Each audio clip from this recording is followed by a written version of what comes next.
Chapter 6 Rhyme Time. I felt pretty proud of myself after the bus ride. Once I was back in room 26, I looked over at my pop eyed neighbor. "Morning, Og," I squeaked to him, hoping that after the long, lonely weekend, he might be in a friendlier frame of mind. He responded to my greeting with dead silence and a grim grin. Or maybe he couldn't see me, because there was a huge piece of paper taped to the front of his glass box. And something about that note must have been pretty funny, because all my classmates were laughing. Hard. "All right, what's so funny?" asked Mrs. Brisbane. "Og," said Gail. She was giggling so hard I was afraid she'd get the hiccups again. Mrs. Brisbane ripped the paper off the cage and read it. "Help! I'm a prince who's been turned into a frog. Kiss me, quick!" Somebody made loud smacking sounds, which made everyone laugh even louder. Mrs. Brisbane looked up from the paper. "I heard that, Kirk. Are you volunteering to kiss Og?" It was a pretty disgusting thought to me, but everyone else laughed. "I think it has to be a girl," said Kirk. Mrs. Brisbane folded up the paper. "Thank you for our joke of the day. You can stop giggling, Gail. Now, let's all calm down and get to work. I'm anxious to hear the poems you've written, but let's get our spelling quiz out of the way first. Please take out a pencil and a piece of paper." Whoops. I'd done a lot of thinking over the weekend. Something I hadn't thought about was our spelling quiz. Mrs. Brisbane and my classmates don't know that I usually slip into my sleeping house with my notebook and pencil and take the quizzes too. I still hadn't gotten 100% like Saya. I hoped I would someday. This would not be the day. I did all right with practice, jewel, and pound, but accommodate? Did Mrs. Brisbane really think anyone except Saya would get that right? It looks like they threw in some extra letters left over from another word. Next, it was time for the poems. Kirk, you seem to want to be the center of attention this morning. You can go first. Kirk jumped up and said, "I've got to write mine on the board." Mrs. Brisbane told him to go ahead. When he was finished, he read it out loud. It's called Frog. Here goes. "Funny ribbits, oily green. That's a frog. Take away the funny ribbits. You've got Og." Mrs. Brisbane smiled and nodded her head. "Well done, Kirk. Very clever. What do you think, class?" "Does that say oily?" asked "Repeat it, please, Richie." "Frogs aren't oily." Kirk wrinkled his nose. "Well, he looks oily, even if he isn't. Besides, I need an O word to spell frog." Mrs. Brisbane asked the class to help Kirk out with another O word. I decided to squeak up. "Obnoxious! Offensive!" I yelled. I almost said unfriendly, but it doesn't begin with an O. No one seemed to hear me. Sometimes I wish I had a big, booming voice like AJ's. "Honest?" asked Seth, jumping up out of his seat. "Sit still, Seth. That's a good guess, but honest starts with a silent H." Mrs. Brisbane wrote the word on the board. Silent H. No fair. I'll have to watch out for that one. "How about odd?" suggested Art. What do you think, class? Do some people think frogs are odd? Some students nodded their heads. Nobody nodded harder than me. "What do you think?" the teacher asked Kirk. "Maybe oddball fits him better," Kirk said, smiling. Everybody seemed to like the answer, and I was not about to disagree. I glanced over at Og to see what he thought. "Boing," he twanged. Everybody laughed, even Mrs. Brisbane. "Oh, Og, you are so funny," she said.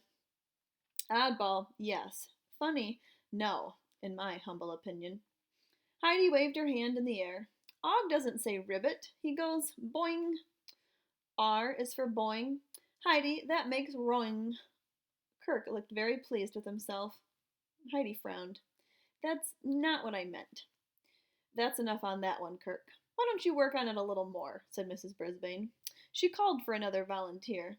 This time Heidi actually remembered to raise her hand. When the teacher called on her, she stood up and read her poem. "I met a little frog and said, 'How do you do? My name is Hopper. Is that your name too?' He croaked, 'My name is Leaper. That's what I do all day. But when I tried to pick him up, Leaper ran away.'" Nicely done, Heidi, said Mrs. Brisbane. Good rhyming. It's a funny idea to use your own name. Anyone else? No hands were raised this time. How about you, Tabitha? Asked the teacher. What did you write? Tabitha looked scared, scared, scared.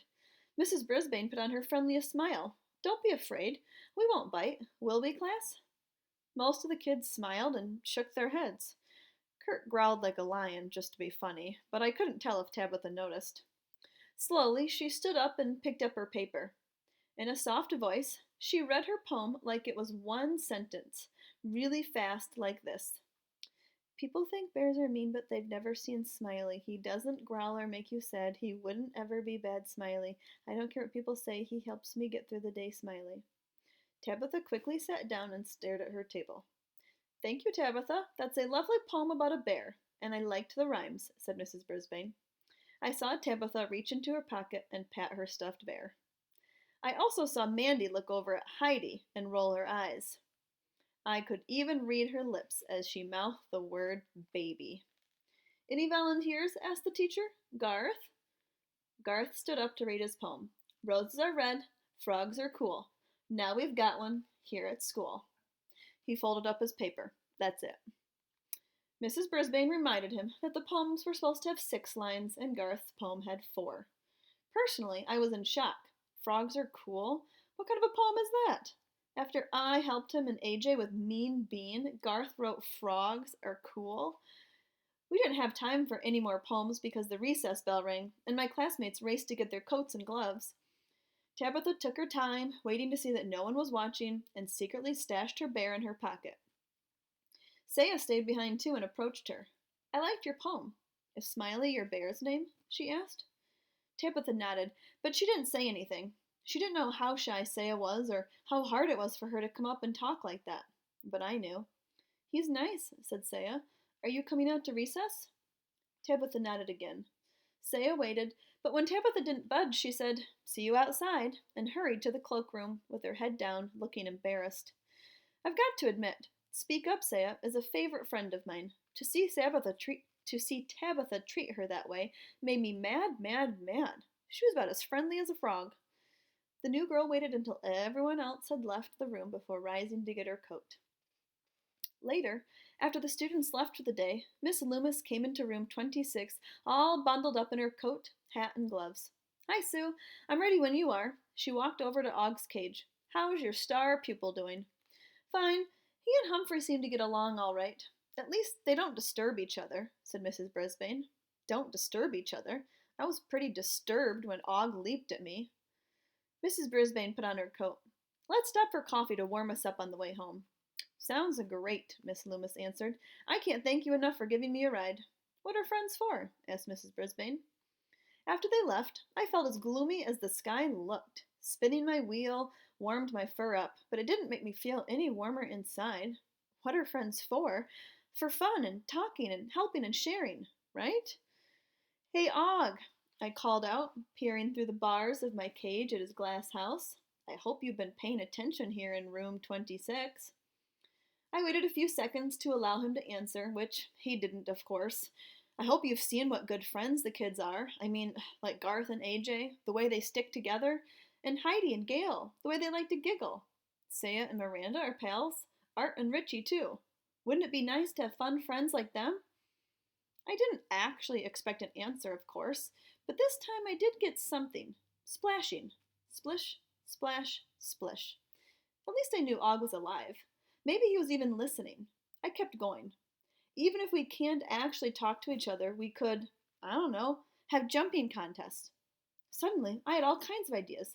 We could sing together, or make funny faces at each other. Maybe you could teach me how to go boing. Boing. I almost fainted. Was he answering me? Boing, I said, though I don't sound much like a frog. Boing to you, Og. Boing, boing, said Og. Yeah, boing, I replied. My heart was thumping quite loudly. Were we actually having a conversation? So what else is new? I continued. I waited, but there was no answer. Og, I called out. Og, answer me. Silence. This was one frustrating frog. I tried again, but there were no more boings, not even a splash.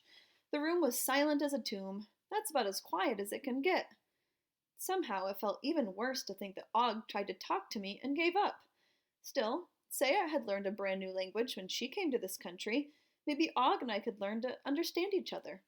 I returned to my wheel and started spinning as fast as I could. I spun until it was almost dark. At last, the door swung open and the lights came on. I have arrived, Aldo announced, waving his broom. No applause, please. Hello, hello, hello, I shouted. I was never so glad to see anybody in my life. Aldo hurried toward my cage, rubbing his arms. Hey, it's cold in here. They turn the heat down at night to save money, but it's freezing outside. And it's almost freezing in here, said Aldo. He turned to Og's cage. Hey, Og, how's the world treating you? When Og didn't answer him, Aldo turned back to me. He's the strong, silent type, I guess. Say, Humph, old pal, I've been thinking about that idea of getting a better job, you know? Maria thinks I should go back to school. I tried to imagine Aldo sitting at a little table all day with Miranda, Richie, and Seth. I didn't think his legs would fit. I could go to college during the day and still work here at night. College. I hope they had bigger chairs there. Aldo pulled up a chair so we were practically whisker to whisker. See, I went to college for a year. When my dad died, I quit because I needed to make money. I thought I'd go back, but I never did. It's never too late, I squeaked. Aldo shook his head. I'm not a kid anymore. He reached into his pocket. Maria got me this application for City College, but I don't know. City College? That's where Natalie the babysitter went. She said that's where people go to become doctors and lawyers and teachers. That's where people go to study things like psychology and get good jobs. Go, go, go, I said, hopping up and down. Maria thinks I'm smart enough, said Aldo. I just don't know if I can handle all that studying. He sighed and rose from his chair. Guess I'd better get this room cleaned or I won't have a job at all. Aldo tucked the application back in his pocket. First, I'm going to go turn up the heat. Good old Aldo. He was a thoughtful guy, and a smart guy, too. I hoped his wife could talk him into going back to school. I wasn't sure I could do it all by myself, and I was pretty sure Og wouldn't be any help at all. One of the most beautiful qualities of true friendship is to understand and to be understood. Seneca, Roman playwright.